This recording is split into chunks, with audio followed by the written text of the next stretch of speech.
Great, thank you. So I'll go ahead and call the question. All in favor of the motion, please signify by raising your hand. That is, well, I'll go ahead and say opposed. Let the record reflect it was another unanimous vote. Okay.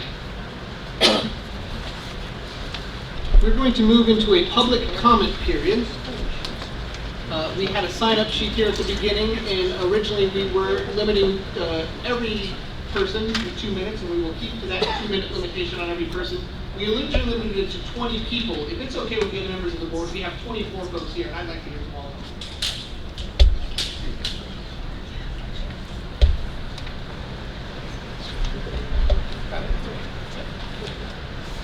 So public comment time. We'd like to hear from you. I'll go ahead and call your name. If you could, please go ahead and make your way to the podium quickly, and we will go from there. First up, Mr. Robert Parrish. Good afternoon. I am Reverend Robert Parrish. I am president of the Wake Federation of the Blind, and I'm here in support of the automark voting machine. I liken voting with this machine with relationship to the Voting Rights Act of 1964. It gives me independence in voting. And the ballot, I vote to the machine. I place it into the machine, and it talks to me. It has raised buttons on the keypad that I can operate through voice prompts to vote. And there's also a regular ballot that is, as I alluded to prior, inserted into the machine. There is a low risk of hacking for this machine, and I've been voting with this machine for more than a decade. In fact, I think I offended my then wife when I didn't let her, when I was first married to her, go into the voting booth with me to vote. I wanted to vote independently. And I think she eventually understood this. So I'm just here to say that the automark machine works very well. It gives me great independence as it's a normal voting ballot. I like the privilege of also walking my ballot to the machine to finally place my ballot in as the vote will be tallied.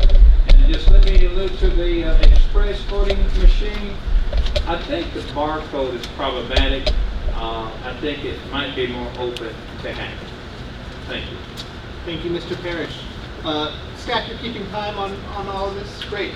Next on the list, Marion Lewin. Am I saying that correct? Hello. Hi, my name is Marion Lewin, and I'm the Vice President of the League of Women Voters of North Carolina. Since 1920, the League of Women Voters has been an activist grassroots organization whose leaders believe that voters should play a critical role in advocacy and democracy. Confidence in our government has declined, and many citizens have lost faith and don't even bother to vote.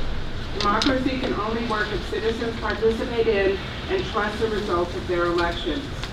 Throughout North Carolina, public verification of election results has become an essential part of our democratic process.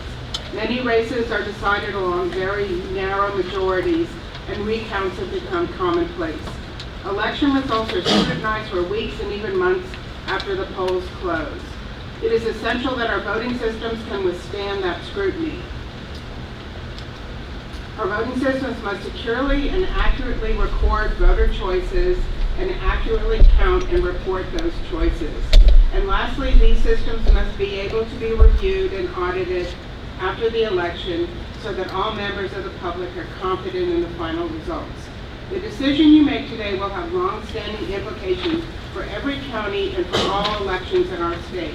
We must be able to say to the voters that all our elections are fair and transparent.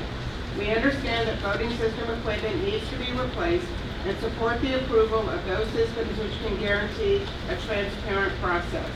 The faith voters have in all elected officials depends on this. In North Carolina, the public has spoken. Paper ballots, hand-marked paper ballots, are now a necessary requirement for any voting system going forward. Any ballot marking device must have markings that can be easily identified by the voter and read by election officials. Thank you. Thank you. Diana Nguyen.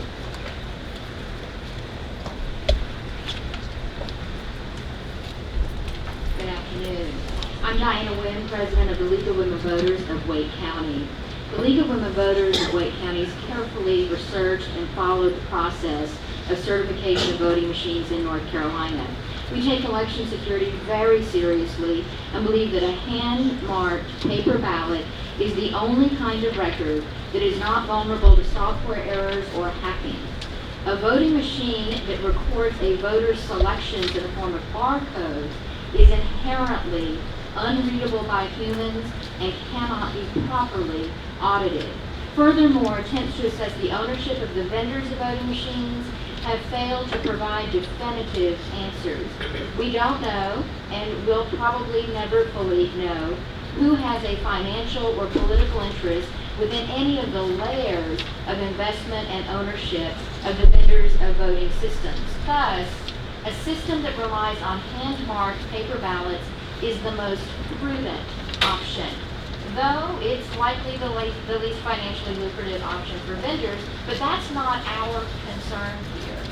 The League, along with numerous voters, provided statements to members of the Board of Elections discouraging certification of systems that lack auditable and human-readable ballots. If public comments from citizens are a meaningful part of this decision-making process, then the board must listen to the voters. Only hand-marked paper ballots, followed by risk-limiting audits, meet all recommended criteria for secure elections. The League of Women Voters urges the North Carolina Board of Elections to place a priority on security. Thank you. Thank you. Willie Wesley.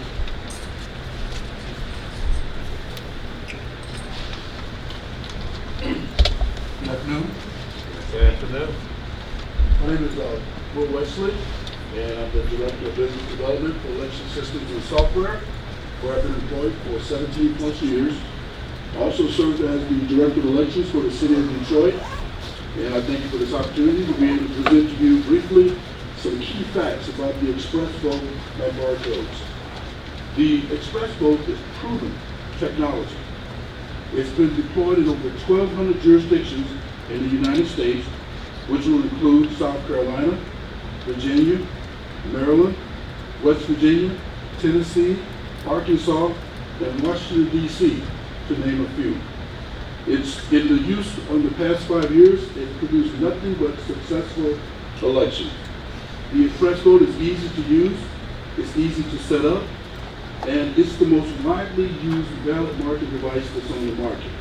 In fact, it was voted #1 on blindbargains.com by a Michigan ADA community. The express vote eliminates voter intent because the selection that the voter makes is actually printed on the ballot. So when you do a recount, there's never a gray area of what that voter meant. If an undervote occurs in a contest, no blank spaces are left. The express vote will print. No selection made in that space. The express vote reduces election costs because currently the ballots cost anywhere from 10 to 14 cents each, and compared to pre-printed ballots, which cost 22 to 80 cents each. And there's no waste. Since ballots not used on the express vote in one election, they can be used in the next election. With respect to barcodes, the barcodes are reliable and accurate. They have been commercially used in this country for over 50 years. They've been used by medicine, hospitals, banks, DMVs, and manufacturing, where accuracy is of paramount importance. So pre-election, a logic and accuracy test confirms the accuracy of the barcode. Post-election, an audit test confirms the accuracy post-election.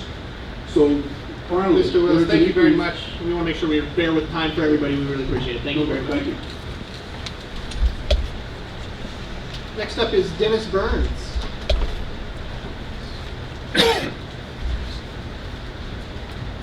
Good afternoon. I'm Dennis Burns, Board Chair of Common Cause North Carolina. As a 2020 battleground state, it's critical that the people of North Carolina have complete confidence in the transparency and security of our elections. All voting machines should ensure that voters can clearly verify their votes and can be assured that they will be accurately counted and accurately audited if needed. Hand-marked paper ballots, like the ones we've used for years in Wake County, are the best, and by the way, are also the most cost-effective versus unreliable VOEs. So on behalf of the 25,000 Common Cause members of the state, we urge the board to put transparency, reliability, and voter confidence front and center in your decisions about certification. We've also sent the board a letter from the National Election Defense Coalition, who has the same opinion on the North Carolina situation. And thank you for your service. Thank you, Mr. Burns, and thank you everybody who did send in public comment and materials. I really appreciated reading all of those. Jerry Odom, you're next. My name is Jerry Odom. I live in Winston-Salem. I took the day off from work today so I could be here to stress how essential hand-marked paper ballots are for elections in North Carolina. I can cite all the security problems that everybody else is mentioning with touchscreen systems. As national security experts are warning of foreign hacking into our elections, or the increasing public sentiment that elections are rigged, sentiment that's reinforced by the secretive nature of the proprietary software that's running on those machines, or how in my county of Forsyth, touchscreen systems are used at early voting sites while paper ballots are used on election day, and how that may or may not be a way to target minorities and low-income people, or how there's absolutely no way for anyone to know if the machines that show up on election day contain software that counts votes improperly. But I'm sure you've heard a lot of that already, so let's talk about cost. For my county alone, touchscreen systems like ES&S units with their ridiculous barcode printouts and insane security vulnerabilities and their capacity for corruption will likely cost well over $2 million more than the secure and verifiable hand-marked ballots we've used in the past. You would think paying 75% more would get us impenetrable elections and increase public confidence, but it's quite the opposite. There is no reason to take these unnecessary risks with one of the most basic foundational functions of our society and spend over five times more for these blind systems than we would for basic pen and paper. Paper, by the way, that could come from North Carolina manufacturers and printers instead of funding out-of-state corporations that will not be reinvesting in North Carolina. We need and deserve the security and accountability and confidence of hand-marked paper ballots that can be publicly audited at every election going forward. Thank you. Thank you. I think I might have a little trouble with this last name, but Jessica Marsden? Did I get that right? You did. My name is Jessica Marsden. I'm a North Carolina voter and a lawyer with Protect Democracy, a nonpartisan nonprofit that has been active on election security issues. Under our Constitution, every voter has a right to have her vote counted equally, and voting systems play a crucial role in determining whether that right is realized. The voting systems you choose to certify today will potentially be used in North Carolina for the next decade or more. So you should certify a voting system only if you are confident that that system assures voters' ability to cast an effective ballot. And as I explained in more detail in a public comment, barcode-based voting systems, including the express vote, do not meet that standard. First, like all computers, the express votes bear some risk of hacking or malfunction. Second, they're impossible to audit. Voters can't verify the barcode, and even the densely printed ballot summary card is hard to, if not impossible, for voters to verify. And this will prevent North Carolina from running a trustworthy post-election audit if express votes are included in its system. Third, the express vote runs an outdated version of Windows, which will be increasingly vulnerable to attacks. And we've seen that these known problems with the express vote and other barcode systems are disrupting efforts by other jurisdictions to adapt and adopt modern voting systems. So in Pennsylvania, we've seen the certification of the express vote be challenged. In Georgia, a similar barcode-based system is already being challenged in court. Moreover, recent history demonstrates that you should expect to learn more problems with this new system over the coming years. All major computer-based voting systems, including those from ES&S and including the iVotronics that we've used for years, have been found over time to contain exploitable vulnerabilities. The express vote will be no exception. So the best way to guard against problems in North Carolina's elections over the coming decades is a truly voter-verified paper ballot, which the express vote does not have. Adopting a new system that is insecure. Thank you. I appreciate your time. Your time's up. I appreciate you coming. Thank you. Tomas Lopez. Good afternoon. My name is Tomas Lopez. I'm the Executive Director of Democracy in North Carolina. We take a strong interest in ensuring that the rules governing election administration prioritize both access and participation. And so as part of that, we support rules that reinforce security and confidence in the voting process. We're supporting the motion before the board. Others here have spoken about security, and I want to offer points on two additional fronts. The first is usability. It's both reasonable and I think commendable for the certification standards to enshrine usability the way the proposed language does. That affects the voting experience, voter confidence, and voter security. It's well established that ballot design, user interface design for voting systems can affect whether voters are able to verify their ballot, whether they are voting the way they intend to, and whether or not they overvoted. The last 2 decades of voting equipment debates, including what we're doing now, you can trace it back to 2000 and the infamous butterfly ballot in Palm Beach County, Florida. The proposed language offers a guiding principle that responds both to the acute concerns regarding new technology that is going to be used for a number of years, but also previously existing concerns and guidance over system usability. It's also consistent with existing language in the certification standards, namely Rules 3.4.2.7, which provides that voting systems allow voters an opportunity to correct their ballots, and Rule 3.4.2.8, which provides that systems have to warn voters when they have selected multiple candidates for a single office. Second, as the confidence, this issue rests at the intersection of security, usability, and accessibility, all three of which contribute to the public's faith in the political process. And at a moment at which many external factors are influencing and diminishing that faith, the proposed language presents an opportunity within the state board's reach to bolster public confidence. So thank you for your time. Thank you. Nicholas Bernstein.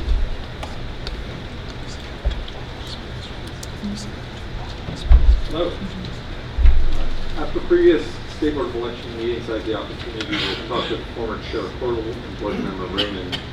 In those meetings, they generously showed their concern with continued use of hand-marked paper ballots as justification why they were each considering approving the use of barcode ballot summary cards. Specifically, Mr. Cordell mentioned that paper ballots allow the potential of chain voting, and Mr. Raymond mentioned the difficulties with adjudicating ambiguous marks. I'd like to point out that none of the systems being considered for certification have any impact on the feasibility of chain voting, since they all use paper in some form. Additionally, I've been informed that the failure rate of scanning the ES&S Express vote is approximately 4 times higher than the 0.6% failure rate for hand-marked paper ballots. I hope you will consider those facts when making your decision. But it really shouldn't be my job to convince you why hand-marked paper ballots are superior to any new system of voting. The ES&S Express vote represents a fundamental departure from hand-marked paper in that the voter selections are encoded in a barcode format. As such, I believe it is the board's responsibility to assure the voters that they are well informed and confident of the technology behind such a change. Corrupting just the barcode portion of a ballot summary card would be undetectable by a voter. Corrupting both the barcode and the human readable text would likely be overlooked by most voters, and it would be undetectable in a post-election audit. Naturally, using a combination of these techniques would be the least suspicious MO. But really, the perfect heist for a bad actor would be to find a way to corrupt ballots that is undetectable to the voter, does not raise any flags in post-election audit, all while passing logic and accuracy tests on an air-gap tabulator. Fortunately for bad actors, the ES&S system with Express Vote provides such a mechanism. It is documented on pages 31 and 32 of the Express Vote Operator's Guide. We really appreciate your time. Lynn Bernstein.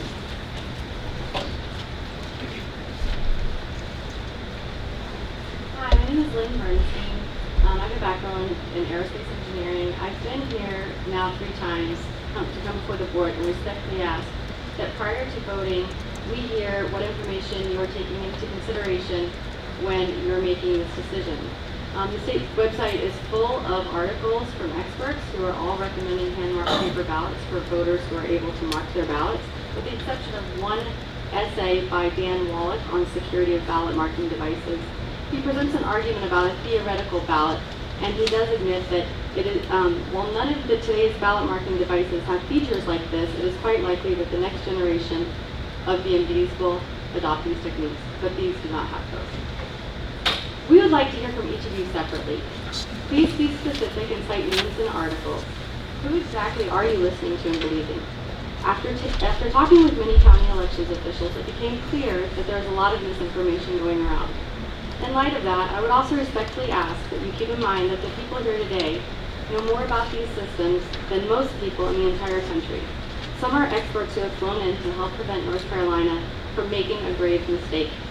Any argument you make to justify certification of expensive and unsecurable voting systems should be based in fact. Please do not use your comments to spread additional false information to voters and county elections officials.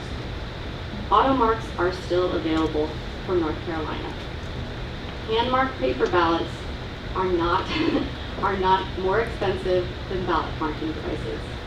Barcodes are not the same thing as timing marks. Paper, using all hand-marked paper would take no more storage space than using ballot marking devices, because you would also have to store the hand-marked paper. The lines will be shorter for counties that use the majority of hand-marked paper ballots. I've heard the argument that the holdup is at the check-in line. That's great to know. Thank you, Ms. Bernstein. Appreciate your time. John Brackey.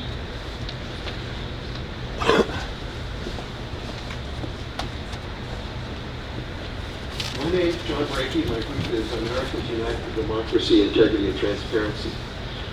First off is that I just want to say about the new devices, especially the digital scanners. I want to address something that you brought last meeting, is how hard it was with the old optical scanners to audit and adjudicate ballots. In these new digital scanners, you don't have to look at the ballots.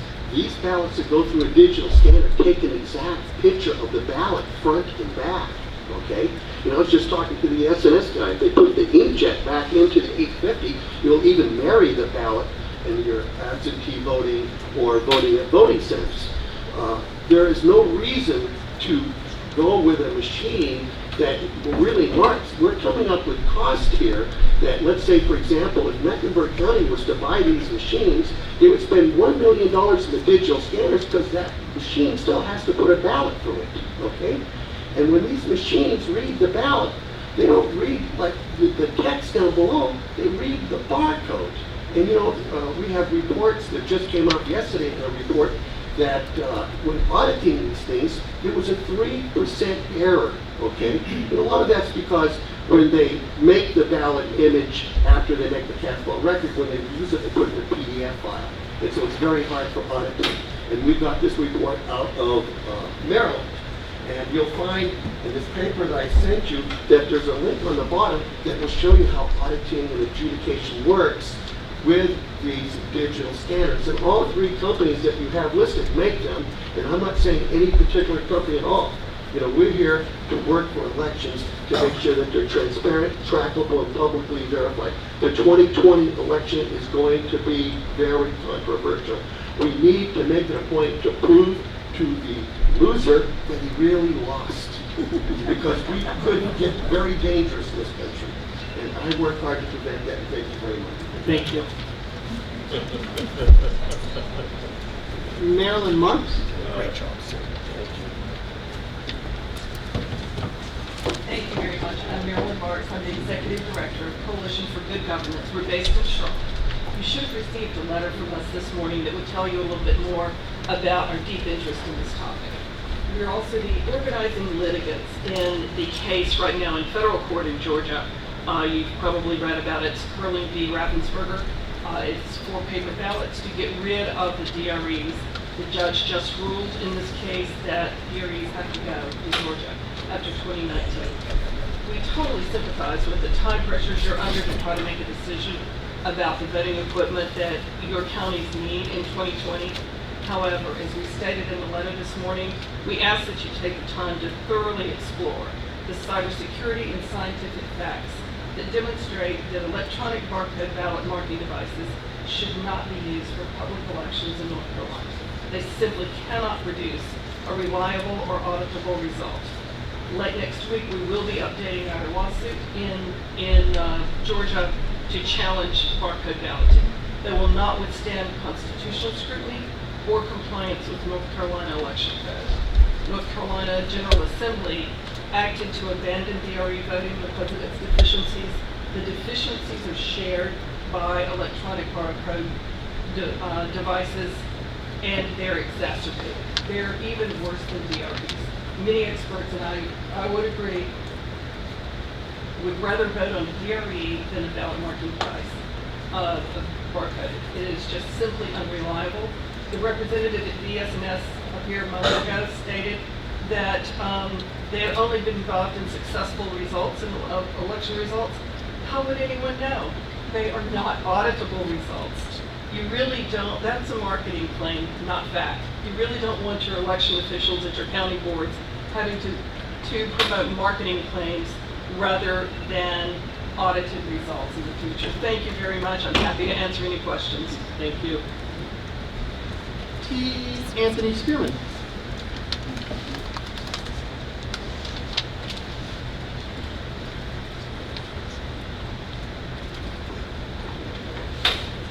Good afternoon.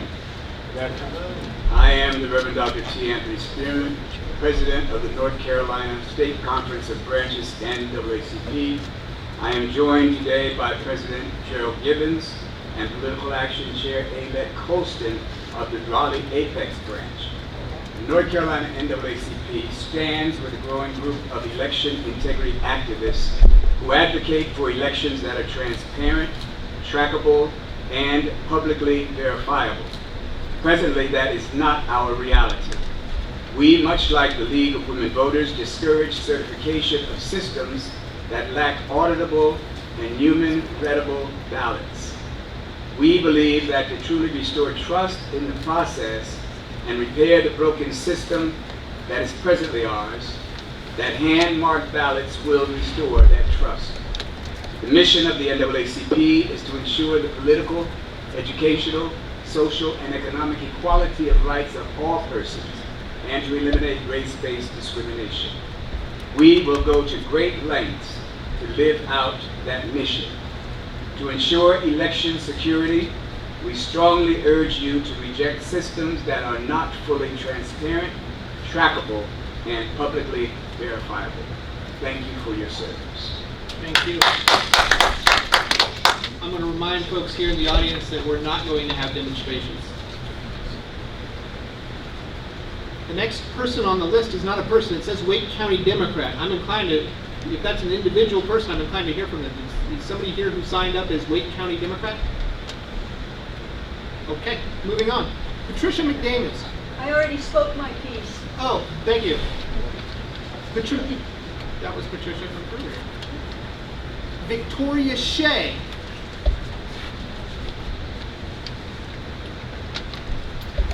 I'm Victoria Shea. I'm a voter in Chatham County.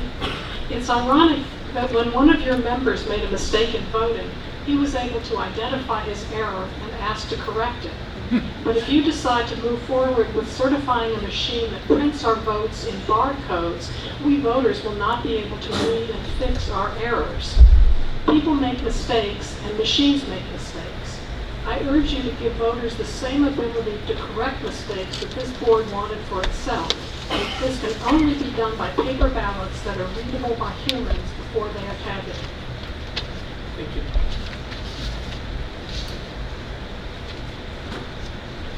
I might get this last name incorrect. Thomas Hinkle. Am I saying that correct? Yes. Thank you. Good afternoon, I'm Thomas Henkel. I'm a 21-year resident of Chapel Hill, retired professor of physics from Wagner College in New York, and a member of the Electronic Voting Network. Last week, Dr. Duncan Gill, professor of computer science at the University of South Carolina and an expert in the electronic DRE voting machine and cybersecurity of election systems, gave a presentation with Q&A to a gathering of NC legislators and staff members on the hazards of electronic voting systems. Dr. Buell is known to the NCBOE staff as he and I met with former General Counsel Josh Lawson and staff member Brian Neesby in March 2018 to discuss cybersecurity issues and other matters regarding the 2016 election. Duncan's presentation last week was videotaped, and I hope that the members of the BOE and staff will take time to view it.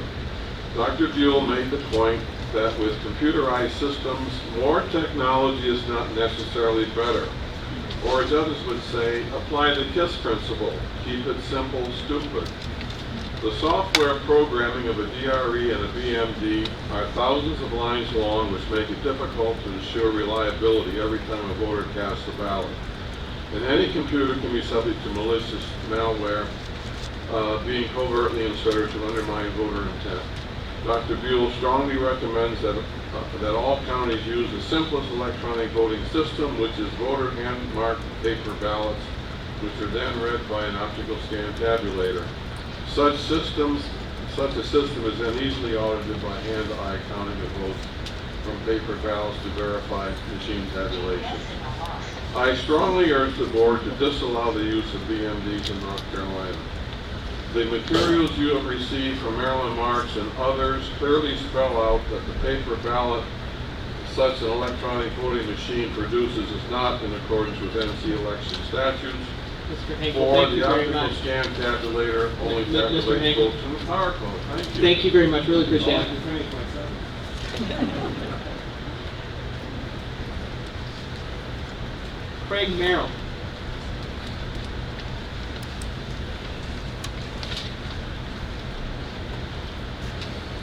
Good afternoon, I'm Craig Merrill, voter from Dare County. I recently sent a memo to Ms. Brinson Bell, and I've taken a little different approach to this, and I will just summarize. I want to discuss how the North Carolina General Statutes and the United States Code impose limitations on what we can choose. The North Carolina General Statutes require that the voting system generate a paper ballot for each individual, and that the ballot bears the mark of the individual. That means a ballot summary card does not meet the North Carolina General Statutes. Ballots elections are also supposed to produce paper records that can be used for manual audits. A number of times people have mentioned that you can't do a manual hand-eye audit using barcodes. Ballot permanence. Federal and state regulations work together to say that essentially paper ballots have to be a permanent record of the election. And even people that sell and promote direct thermal marketing devices will tell you they are not appropriate for critical or persistent records. Voter verification. Federal regulations require voting systems permit the voter to verify the votes they selected on the ballot. And recent research shows that a large proportion of voters cannot do that unless they themselves mark the ballot by hand. So not having something unmarked by hand doesn't meet the intent of voter verification. Security. The state's regulation requires the state board to conduct a review of security and gives a fairly lengthy list of items. However, we rely on the same laboratories that the EAC does, and the EAC doesn't require that the laboratory have the skill to do in-depth security reviews. As a matter of fact, they only require the lab look at 1% of the source code that's submitted. As a practicing mechanical engineer for 25 years, I can tell you you can't verify anything with 1% of the source code. So, in conclusion, I'd just like to say the only systems that really meet the requirements of the federal regulations and North Carolina statutes are hand-marked paper ballots. Thank you.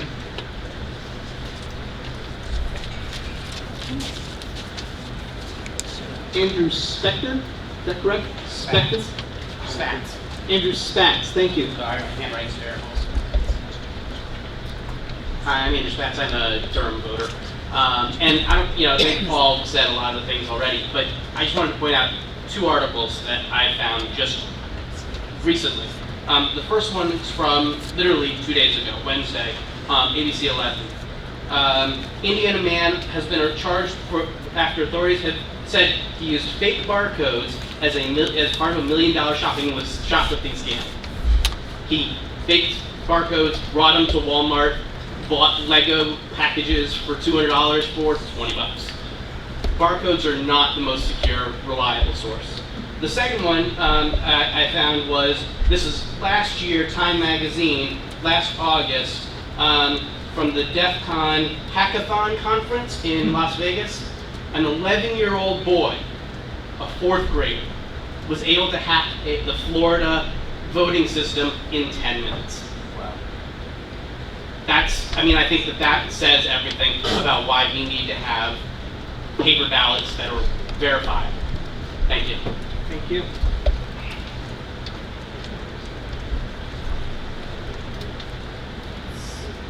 Again, pardon me if I butcher your name. Simone Millen?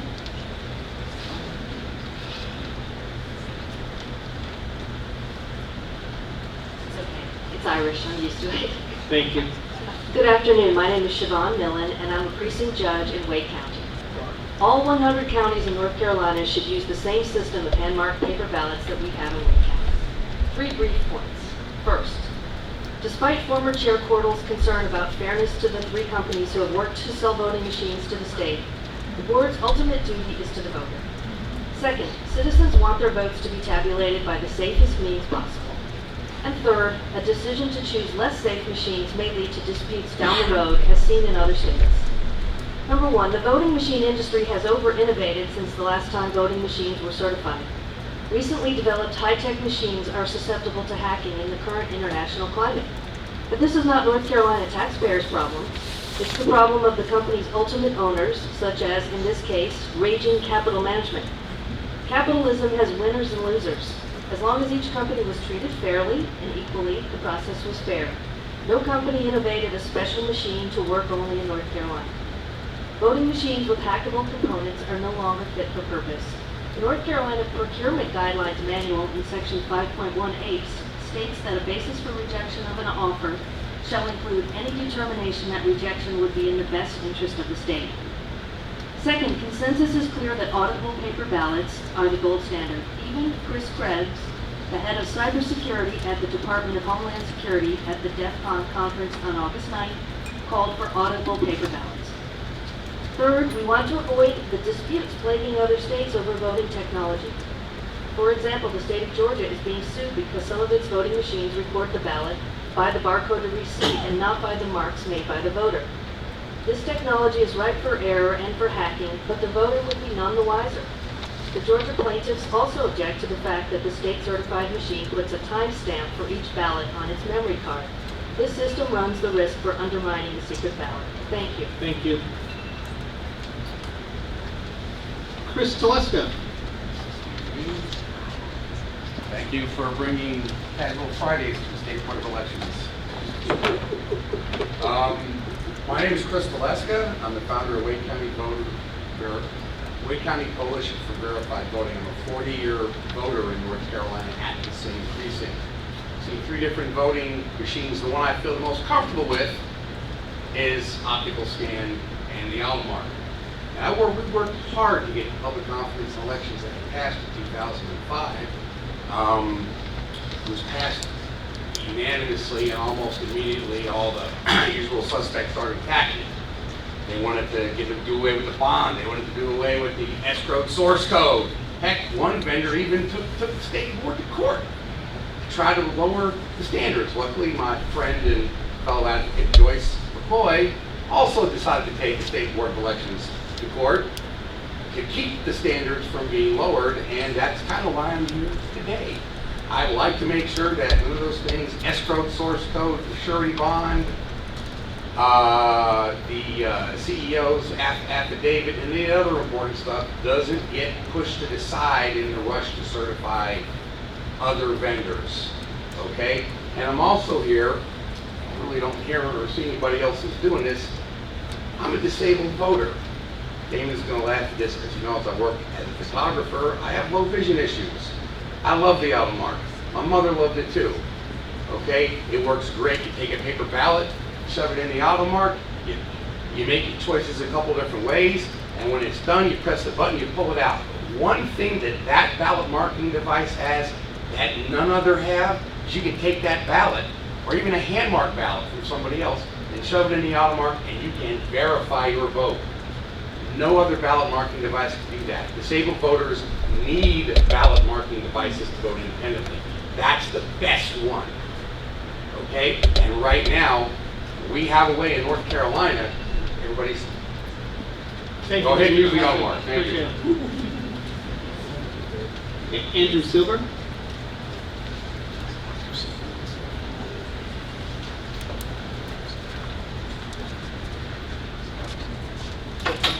Good afternoon. In 2004, I went to my state senator, there, and said we need a bill to require all paper ballots. She introduced that bill, the Bill INSCO, and that became the Public Confidence in Elections Act of 2005. I was not satisfied with the bill because it still allowed DREs, which I think are an abomination. They seem to be invented to prevent voters from actually knowing that they have voted for a particular person, and what they see should be the same item that is counted. That would be the paper ballot. Instead, they allow DREs that have a paper roll that prints out the ballot, the name, what the choices that the voter makes. But of course, you can't say that voters actually look at that paper roll, which is also very hard to reach out in case of a close election or to audit. So the reasons I wanted only paper ballots were verifiability for the voter, so the voter knows who he's voting for, verifiability of the election in case of a dispute or of course election, and security, because we know that all computerized equipment is impossible to protect from the hacking by a really skillful IT person. Thank you. Phyllis Gould.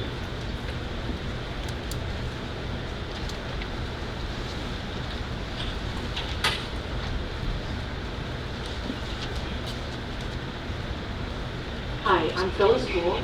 I'm a North Carolina voter, and I support hand-marked paper ballots. Given what we know now about the skills and motivations of hackers, hand-marked paper ballots are, in my opinion, the only responsible choice. A quick personal story to illustrate this. During my business career, I was invited to take a private tour of a world-famous safe company. This company made safes and vaults for banks, corporations, and government agencies worldwide. The safe company rep toured me and about a dozen others through a sort of museum representing development of safes from the 1800s to the day of the tour. The appearance of the technology changed through the years. The early safes looked like they were out of a John Wayne movie with ornate gold leaf and carving to a more industrial look later, but the locks and technology changed because, it was explained to us, robberies and hacking occurred or were threatened. As I recall, at the end of the tour, a participant in the tour asked the guide, "Do you think your company has now invented or ever could invent an unhackable safe?" And the guy just laughed. He said, "Our engineers are really smart, but the robbers and hackers are smart too, and they are working 24/7 to defeat us. It's a race." That is what we have in voting machine technology today, a race. Hackers will be working 24/7 throughout the multi-year life of today's voting machines. They will use future technology to try to defeat today's machines. So hand-marked paper ballots provide source documents that can be audited when a question may arise about the security of machines that read those ballots. In conclusion, I urge this board to insist on the use of hand-marked paper ballots. Thank you. Thank you. James Scarborough.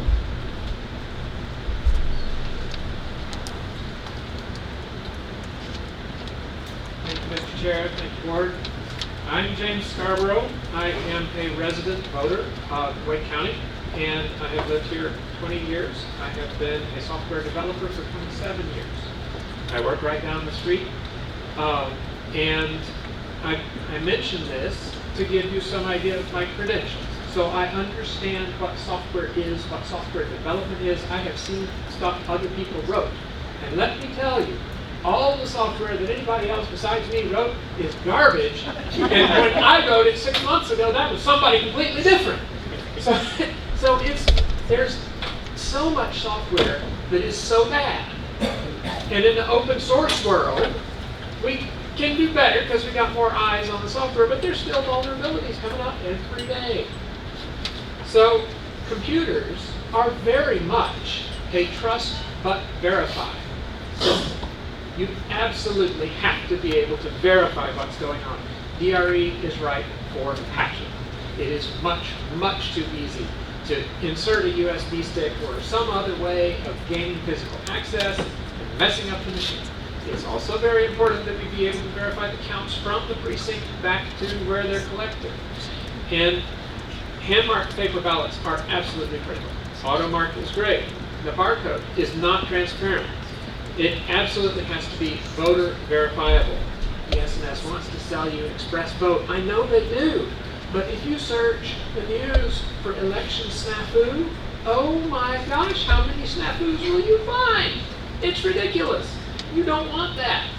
Use the hand-marked paper ballots so we can go look back at the source and find out exactly what it is. I'd encourage you to look at verifiedvoting.org for some more information about that. And I would be more than happy to follow up with you afterwards. Thank you so much. Thank you. This concludes public comment. It is 2:41 right now. I'm mindful that we do have a storm coming and some of you traveled from afar, so I want to be quick in our deliberations, but I think a 9-minute recess would be in order. So we're going to take a 9-minute recess. Let's be back here at 2:50. Thank you.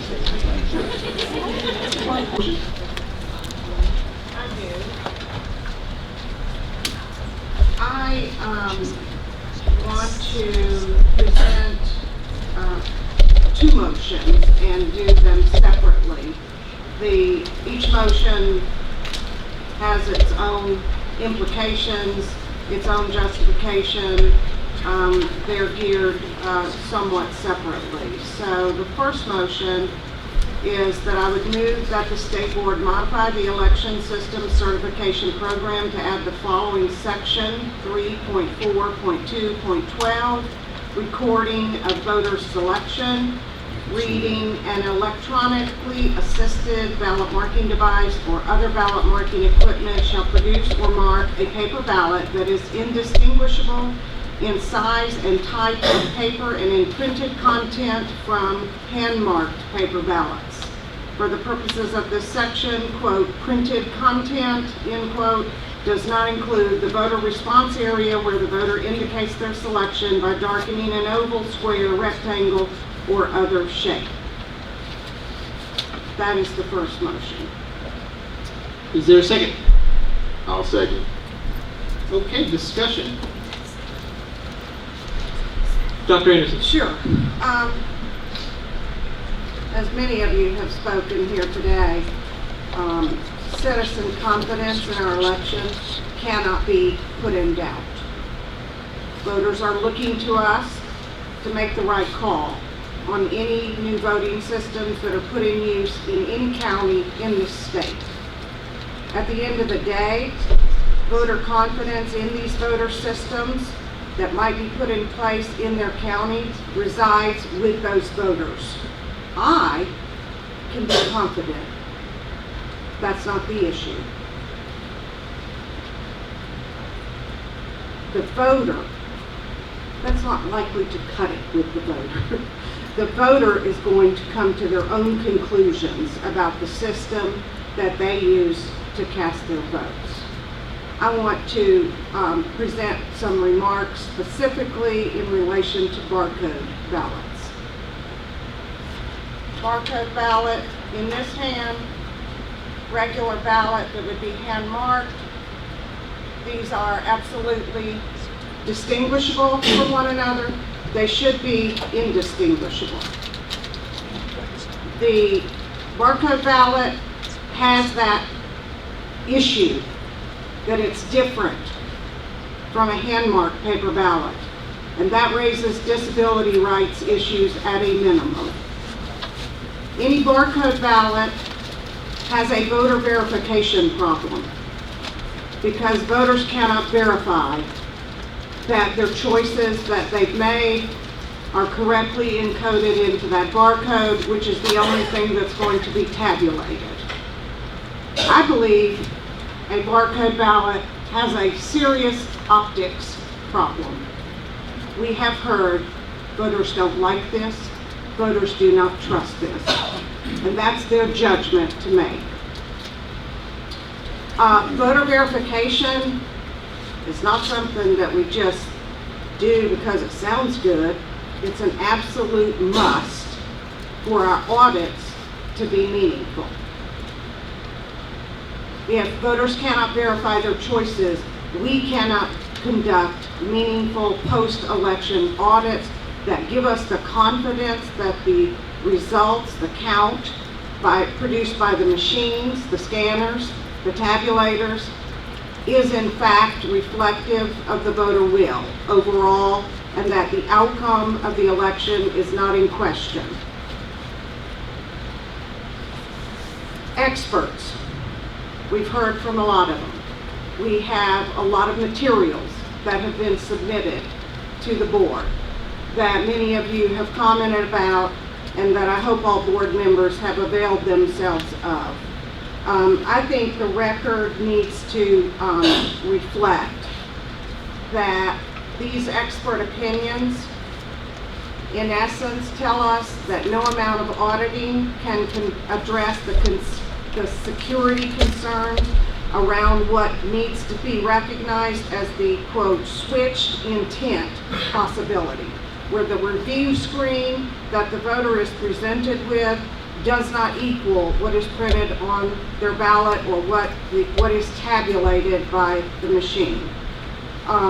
We absolutely can, and we absolutely should increase what we audit. And that would be true regardless of whatever voter systems are put in use across the state. We just can't audit our way around the switched intent risk with barcode ballots. I do want the record to reflect some of the conclusions that experts have that speak to this, most notably Professor Philip Stark, UC Berkeley, who has been appointed to the United States Election Assistance Committee, their cybersecurity subcommittee. He's on the board of Verified Voting Foundation. Those expert views should be reflected in the considerations that we have today and should be reflected in the record of this meeting. Ms. Bernstein asked each one of us to say what experts' views were we persuaded by. We don't have a single expert's view that was submitted in the materials that says otherwise, other than barcode ballots make our audits meaningless. And those are the words of Phil Stark. If there is an expert view that says otherwise, I think it's incumbent on any board member to bring it forth, because we've not had it. I want to just quote a couple of things from, we have multiple papers that Phil Stark is an author on. Ballot marking devices cannot assure the will of the voters. How much testing of ballot marking devices is enough? Is parallel testing of ballot marking devices practical? And there is also other material that we've gotten that even indicates that the voluntary voting system guidelines, this was recently put out August 17th. That's a section of the Election Assistance Committee that says a malicious barcode may present the voter with different ballot selections than what will be interpreted by the voting machine. If barcodes are used for tabulation of cast ballots, any modification of a voter's ballot selections may go undetected and impact the election results. Risk limiting audits. Phil Stark is the inventor, for lack of a better word, of risk limiting audits. Risk limiting audits of a trustworthy paper trail can check whether errors in tabulating the votes as reported altered election outcomes, but there is no way to check whether errors in how ballot marking devices record expressed votes altered election outcomes. Speaking of hand-marked paper ballots, not all voting systems that use paper ballots are equally secure. Again, RLAs, risk limiting audits, can check whether errors in tabulating recorded votes altered election outcomes, but cannot check whether errors in recording expressed votes altered election outcomes.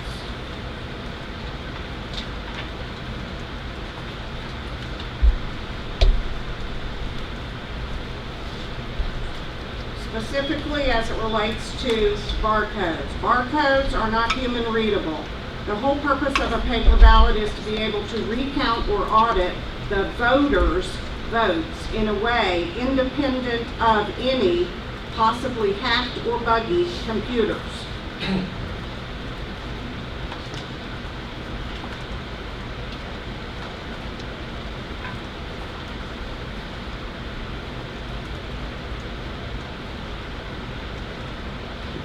Professor Stark, who is recognized as the nation's foremost authority on post-election auditing, has warned that a ballot summary card produced by a BMD is unauditable, and an audit conducted with a ballot summary card would be, quote, meaningless. So, my motion was twofold.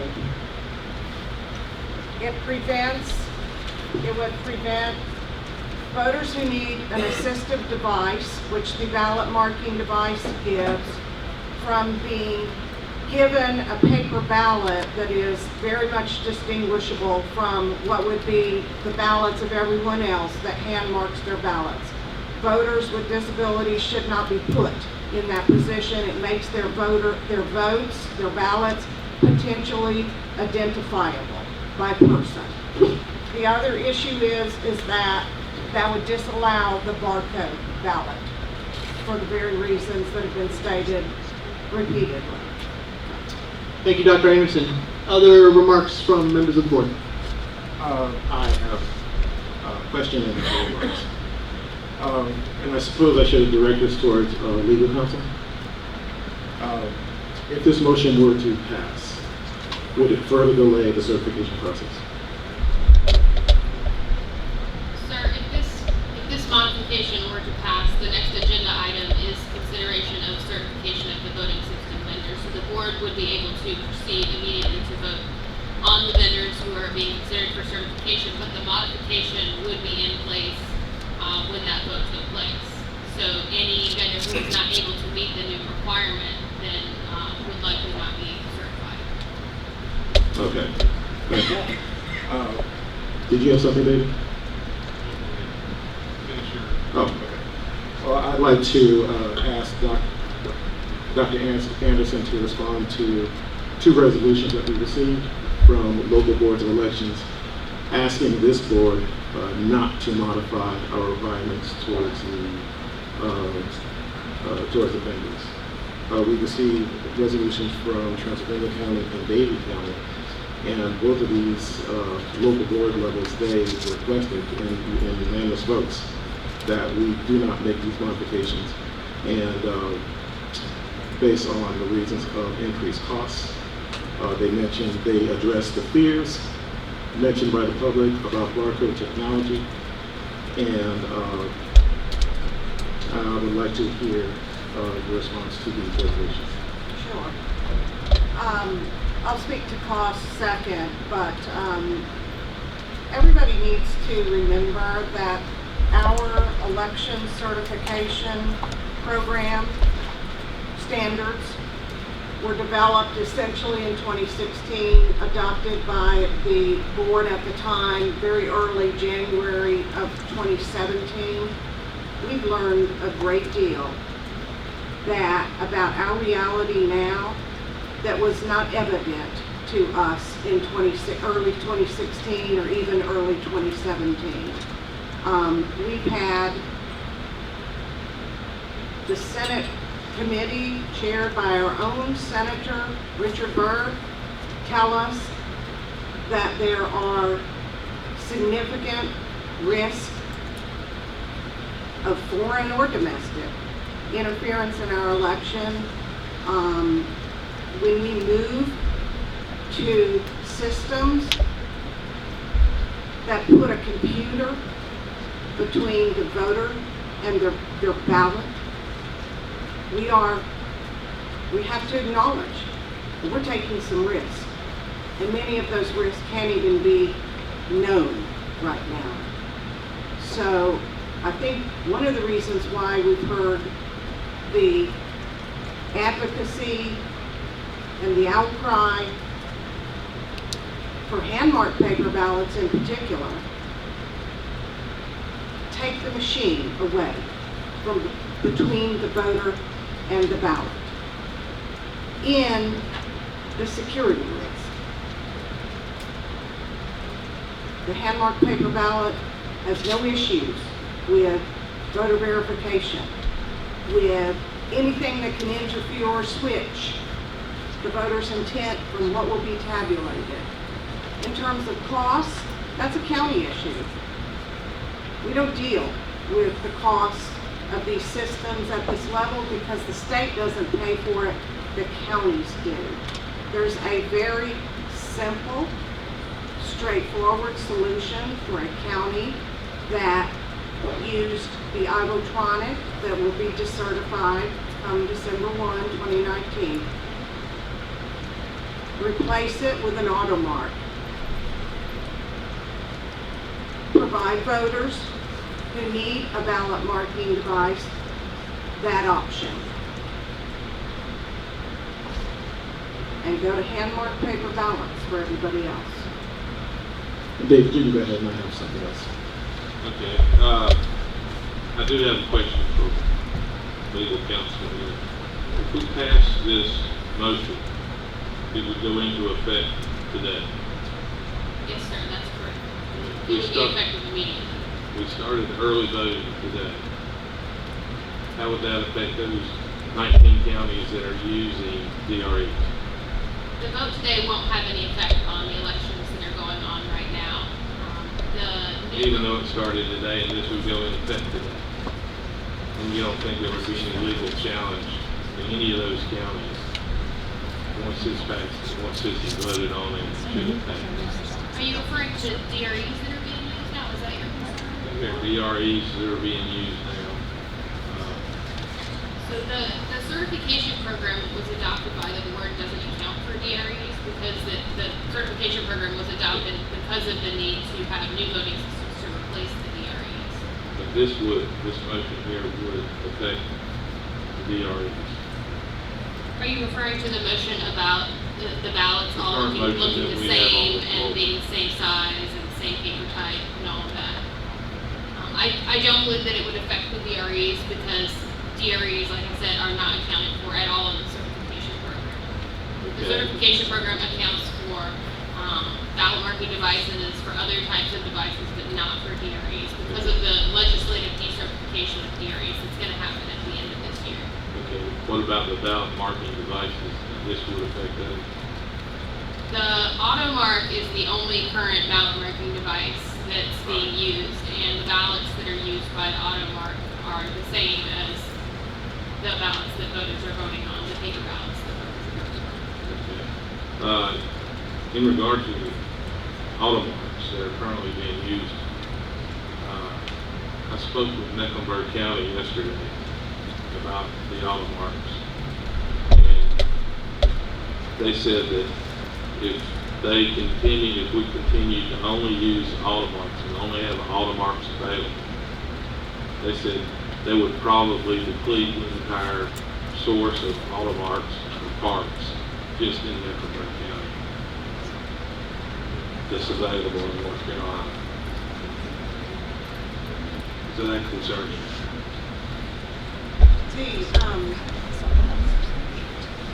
So the DREs are set to be decertified by legislative statute December 1 of this year. So they're definitely allowed to be used. And through this November election, just not used in 2020.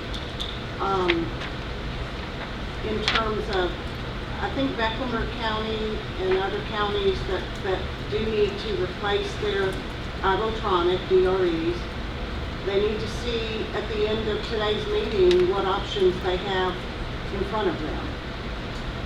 And I feel quite sure they'll have more options than just the AutoMark. But yet AutoMark remains an option for them. Okay. Mr. Reed. Another question. Go ahead. Why don't you go ahead and finish that respect? I guess another concern is that, we've talked a lot about barcodes. And barcodes not being readable. Based on what I've seen, if you use the ES&S machines to vote on, and it does print out a barcode. At the bottom of that barcode, it also prints out the name of the person that you voted for you to review before you hand it in. It's also my understanding, and Mr. Wesley can correct me if I'm wrong, that if you voted using their machine, printed out and realized that you made a mistake, that you could take that ballot that you just voted back to the judge, that would spoil it, and you would vote again. So there is an opportunity for a voter to correct their vote. And I guess the other comment I would want to make is that, the voters are to be given the option, well, I hope. Mr. Raymond. One final remark, I suppose. We've heard a lot of concerns about the use of barcode technology, not only during this meeting, but throughout the last several weeks and months. However, there is no doubt in my mind that since the expressions of concern have begun, those very same individuals expressing concern have been grocery shopping at Harris Teeter, Food Lion, or some other grocery store, shopped at various malls throughout North Carolina, or otherwise engaged in activities that involve barcodes. Therefore, I can only conclude that we're talking about barcode technology. And I seriously doubt that any of these individuals, during their usage of barcode technology in these ways, if they express any concern about the accuracy of what the price of their exchange. Therefore, I can only conclude that the argument against the use of barcodes or expressions of faith against using the technology is inconsistent at best. I will not tolerate that. Dr. Anderson. I would like to respond. Casting our vote is the most sacred thing that we do. I don't think voters are going to respond well, or I don't think in most voters' mind they would equate it anywhere near shopping in the grocery store and having the items that they purchase scanned, the barcode scanned on those products. Voting in no way should be equated to that. Comments, remarks, questions from anyone else in the board? I have a few I would like to make, and I'm going to start by saying this. I am 100% committed to DRE decertification happening in December. I do not think that is a slam dunk. It's important that when we listen to the experts, of which there are many, we understand what's happening here. Yes, anytime you introduce technology into a system, you need to have procedures in place to make sure that technology is safe. Every time you put together anything that has a microprocessor, you have to make sure that that microprocessor is not subject to hacking. We use technology in our elections. We use them in our scanners, we use them in our poll books, we use them for currently for voters who need assistance. We have a technology-based system, and it's important for us to make sure that we have everything we need so that we can trust that technology. I'm extremely excited about this board, and I'm going to ask staff right now to make sure that that's the case. I see us moving forward with RLAs as soon as possible. I see us moving forward with ways in which we can guarantee these voters that their ballot is safe. That being said, I've also been listening to some other experts, and these are the folks who are running our elections in North Carolina. I've spoken to many of them over the prior weeks, and what they tell me is, we've had enough from you with this state. We've had enough from not knowing what's going to happen. This is an over 2-year process, and we've had enough with not knowing where to go. So I'm going to vote not in favor of Dr. Anderson's motion, but I don't want this to be the last conversation about voter security. Everybody who's in this room right now needs to be engaged in this today, tomorrow, next week. It's not the end, it's only the beginning. And with that, I'm going to call the vote. All in favor of Dr. Anderson's motion, please go ahead and signify by raising your hand. All opposed, raise your hand. For the record, it was a 3-2 vote to not proceed with Dr. Anderson's motion, with Dr. Anderson and Mr. Carmen voting in the minority. Next motion. So the second motion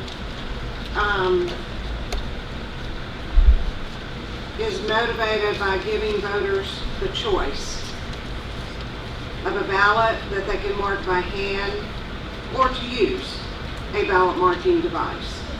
And this is especially relevant in counties that may adopt for use by all voters a ballot marking device of whatever type.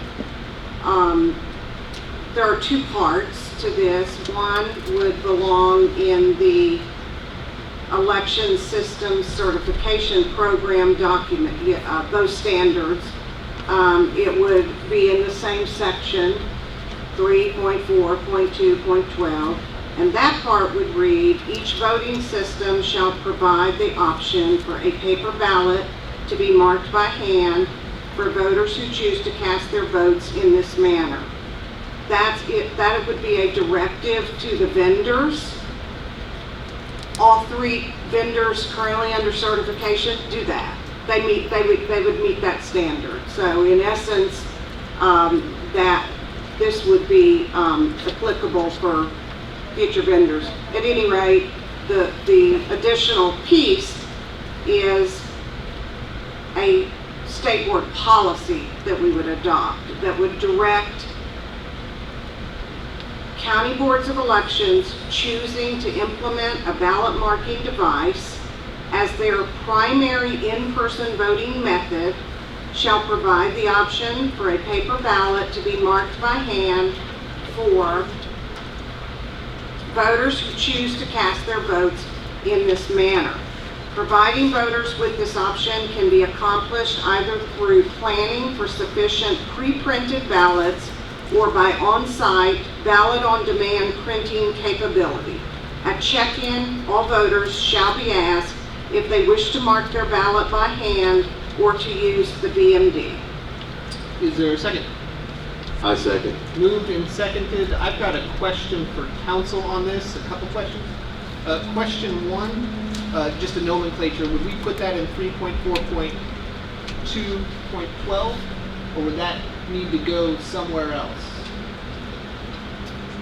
Well, the motion for 3.4.2.12 did not pass, so that section hasn't been added yet. So would this be a new section 3.4.2.12? Exactly. Got it. Thank you. And then I don't know if this is a question for Dr. Anderson, or maybe a question for council. What would constitute a county that uses BMDs as their primary? Is it a certain percentage requirement? Is it, how would you delineate something that's primary versus tertiary or secondary? If the county plans for all voters essentially to vote, cast their votes on the ballot marking device, that's what that means. My understanding is they already have to have some capacity to have either pre-printed ballots on hand or ballot on demand printing capability so that they can make a ballot available for curbside voters, for provisionals, or for whatever reason that voter cannot use the ballot marking device. Even for emergency purposes, I think, if something happens such that the ballot marking device could not be used. So Mecklenburg, Guilford, several other counties currently do that. They have iVotronics currently for everybody to vote on. This would be a concern of a county like that wanted to replace all their iVotronics with a ballot marking device that we certify of whatever vendor gets certified. So in Watauga County, in Wake County, well, I can't, for Wake, I think they use auto marks, yeah, to meet the ADA requirements for accessibility, disability needs. And everybody else hand marks their paper ballots. That's what we do in Watauga County. That's what approximately 3/4 of the counties do. 2/3 to 3/4. They already make hand marked paper ballots available for everybody. That's the default voting method. So this is really a directive for counties that would choose to purchase and deploy large numbers of a BMD. That would be that without this, the voter would not probably be given a choice. They would need to vote on the ballot marking device. So my issue here is that voters in those counties where choices have been made for them should have an option if they want to exercise that option. Thank you. Other comments, questions from the board? I would ask the question that wouldn't absentee ballot by mail accomplish the same thing? It would give the voter an opportunity to have the ballot that they want, whether they're in Mecklenburg County. Voters who present during early voting or on election day to vote in person, they've probably made the decision not to pursue absentee by mail voting. But I guess my comment back to that would be if they've been using the BMDs in prior elections, they would come to vote knowing that they're going to be using BMDs. Well, something's got to change in these counties that do the iVotronic. I mean, it's not going to be a matter of choice, and voters may or may not have kept up with the fact, what the decision that the county boards make as to what choice are they making to replace the iVotronic. I wouldn't argue that point, but yeah. I would agree, and a lot of you have shown up here today advocating for hand-marked ballots. The trend toward hand-marked ballots has been going on since 2000. In fact, in 2000, a study was done, and they said in the United States, there were about 300 mostly rural counties and townships that used paper ballots. I'm sure there are more than that now. And I think that trend will only continue, and partly because of your advocacy for those. And sooner or later, some of these voting machine manufacturers will probably direct their engineers and staff to move toward coming up with machines that are going to be able to help with that, or at least get to a point where it prints out the kind of ballot that you're advocating for. But I'm not sure that we're at that point now. I think we're going that direction, and I, like the chairman, hope that we will have further conversations about this. Other questions on, comments on Dr. Anderson's motion? I want to make one brief comment in response to. Sure, why don't we give you the last word, just assuming everybody else good? Great, Dr. Anderson. Okay. The issue is that, let's say a county that needs to replace all their electronics decides to, for the time being, go with hand-marked paper ballots and an auto mark. And when they do that, they're not committing funds, making a significant financial commitment, and they get to kind of adopt a wait-and-see attitude and make a purchase decision a bit down the road. If the county decides, because of board decision, to spend millions and invest them in a ballot marking device, they're going to use that equipment for something like 15 years. And if voters grow increasingly of the mind that, wow, this stuff is somewhat questionable, maybe we didn't question it before, but we might now, and we don't have a policy whereby they get the option to hand mark their ballot, they're probably not going to get the option for a good long while. Okay, I'm going to call for the vote in just a second. I know you said you'd give you the last word, but I got a question for you. I'm not quite sure. We're not compelling any of the counties to adopt anything. We're giving them the options to do whatever they choose to fit, so long as they meet our standards and the approved vendor list. How does your motion provide those additional options?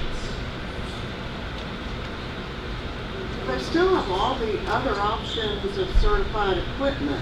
Right. This just speaks to, if they make a decision to purchase, adopt, put into place an all ballot marking device model, okay, for their voters in that county, then they have another consideration to make.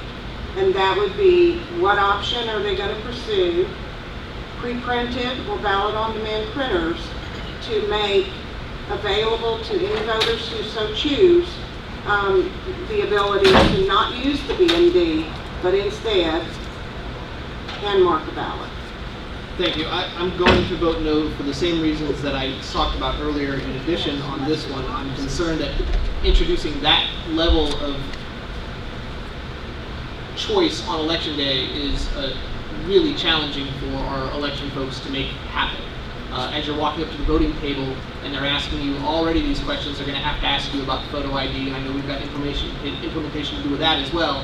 In addition to talk what type of ballot that you would like to vote on, I think creates more uncertainty, not less, and so I'll be voting no. And with that, I will call for the vote. All in favor of Dr. Anderson's motion, please signify by raising your hand. Let the record reflect that that's Dr. Anderson and Mr. Carmen. All voting no, please raise your hand. That is Mr. Raymond, Mr. Black, and the chair as well. Okay. Next, we move to certification of vendors. We have 3 vendors before us. We will vote separately on each of them. I will entertain motions for any and all separately. Mr. Chairman? Yep. I move that the State Board certify ES&S voting system EVS 5.2.2.0, which has met all the requirements in the State Election System Certification Program for the use of elections in North Carolina. Is there a second? Second. Discussion. I was just going to say, this has been a long, drawn-out process.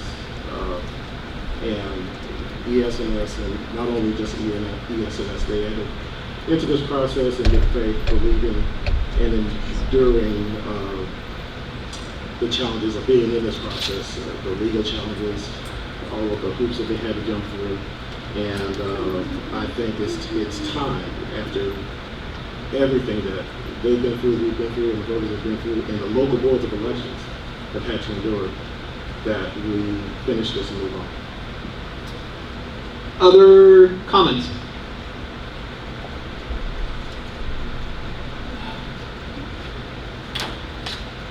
I want to make sure my comment is one that's appropriate.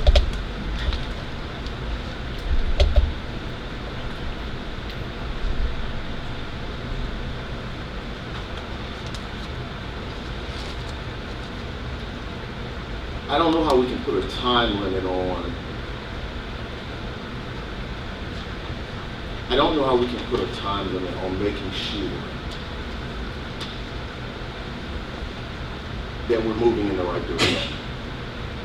I am sorry to the vendors that this has taken 2, 3, 4, 5 years. But I sit here thinking about my grandfather.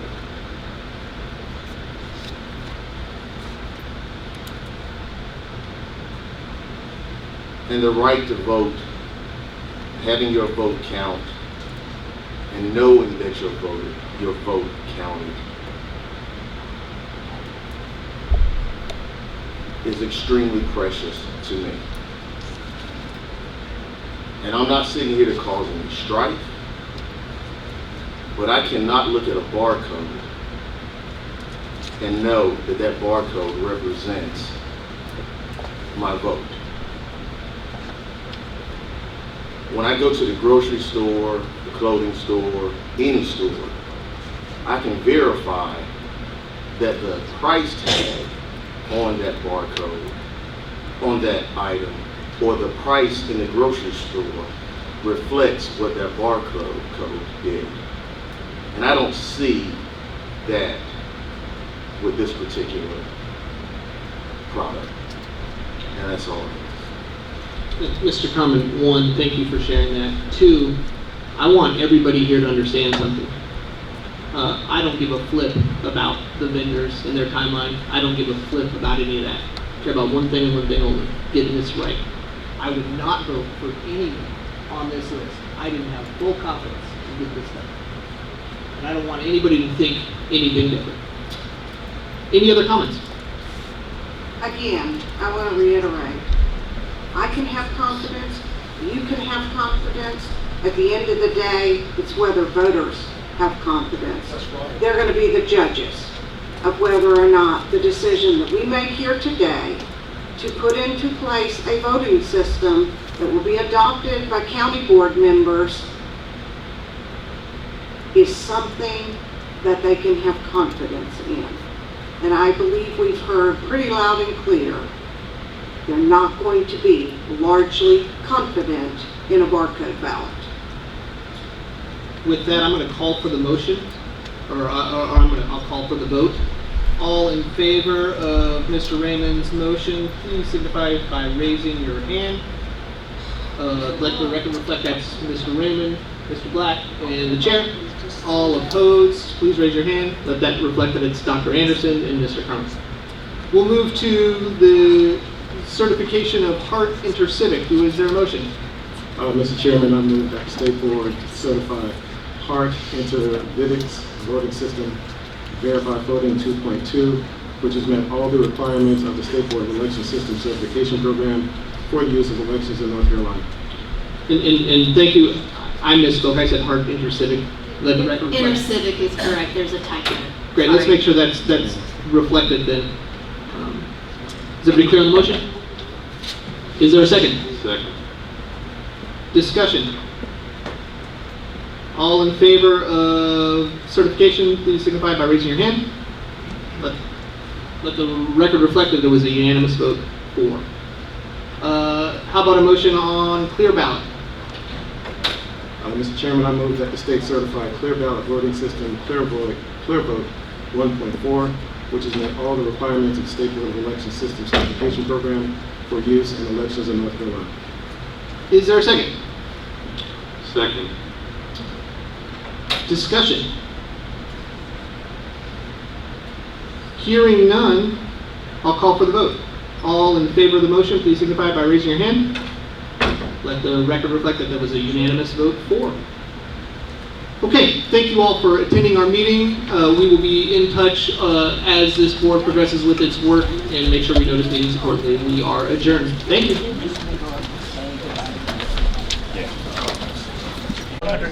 I'm 100% committed to paper ballots. We did that today. Is there a connection between your vote today and that confidence? Because I just don't see how the vote today could have. I don't see the connection. No, all I'm saying is I'm 100% committed, and I'll say it again and again and again. I'm 100% committed to no DREs in 2020. 100%. Okay. And I'd appreciate that if you and all you folks would let folks know that. Is that just due to the cybersecurity concerns? Yeah, there's a lot of reasons I'm not a big fan of DREs, but one of them is certainly cybersecurity concerns. All right, I'm gonna take one more and then I'm gonna go. Everybody good? Do you have any? Do you have any concerns that the barcode system could be wrong? Every time you introduce technology into any system, you've got a technology concern. We have to do everything we possibly can to mitigate that, but I don't believe that we as a state or as a community are going to remove CPUs and microprocessors from our election system. We use them in our poll books, we use them in our calculators, and we'll use them in our ballot marking devices. Thank you All guys. right, thank you guys. very much. Can I have one more question about audits? We're good. Sure. Great, thank you. So Phillips Guard and Appel in their paper reference that Walk with me, I'm yes, trying to get out here. barcode ballots can be audited to the same level of confidence which they do